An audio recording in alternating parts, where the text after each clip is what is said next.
Hi, and thank you for joining me for another short talk. And friends, I had to chime in on the war between the counter-missionary rabbis and God TV. So you probably already know that God TV was planning to create a channel on the hot cable television network in Israel. And once the counter-missionary rabbi, Tovia Singer, supported by other counter-missionaries, found out about it, they started rallying people online to get God TV's application rejected. Now, you must know this is not as big of a deal in the Jewish community as it is online, in the online counter-missionary world, which again, only really exists on Facebook and YouTube. But what it is just another example of those in the minority, in this case, the religious world, trying to set policy that ends up affecting the majority. A tactic that only hurts us at the end. Now, why is this not an issue with the average Israeli? Well, because anyone who's ever watched Israeli television, especially Israeli cable TV, knows that if there were an evangelical channel on cable, it would be an improvement to the bulk that gets aired daily with all its irreligious, immoral, and immodest programming. Now, granted, most who watch Israeli TV are not religious Jews to begin with. So that's actually another reason why most Israelis don't care, which is why this is the medium that was chosen in the first place, because the average Israeli TV watcher, who is in this case being targeted, is secular and irreligious.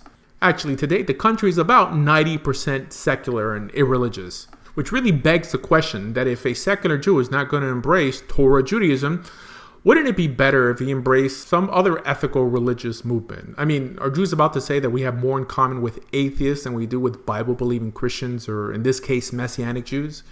No, this is just another example on how the counter-missionary world has a broken moral compass. Not to mention that if God TV was allowed to be aired in Israel, this would actually give every Muslim in Israel an alternative to radical Islam. Because are not Christian Arabs more docile than Muslim Arabs? This is why the Jewish response against Muslims never included offering them an alternative belief system to radical Islam, because the religious had this myth floating around their communities that Jews do not proselytize.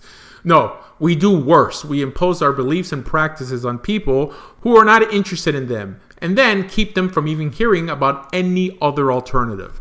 Now, why is it that counter-missionary rabbis don't wail against the Baha'i movement in Israel, atheism, or the left-wing ideology that permeates the bulk of Israeli television, or even the nudity that appears after hours on Israeli cable TV?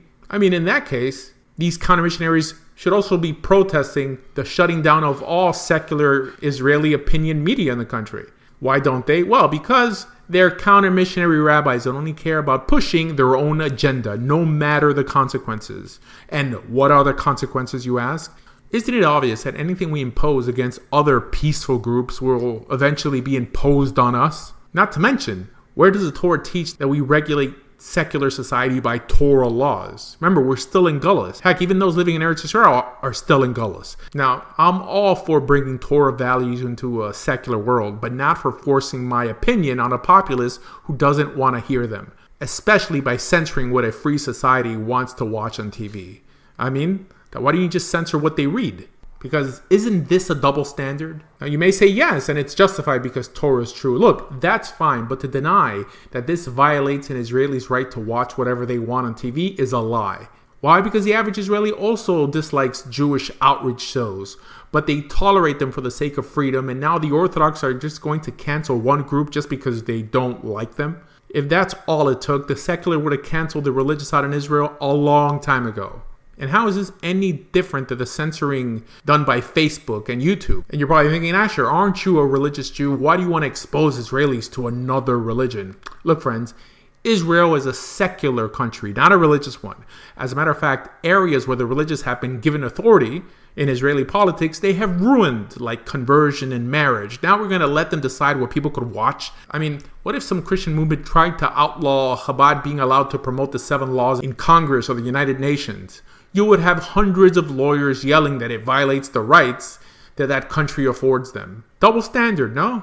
Unless you're from modern-day Israel not being a democracy anymore. Again, when 90% of the Jews are not religious. Because if Israel is not a theocracy or a religious monarchy, then the only thing you're doing is endorsing the idea that the majority are ruled by the opinions of the minority, which is what is called tyranny.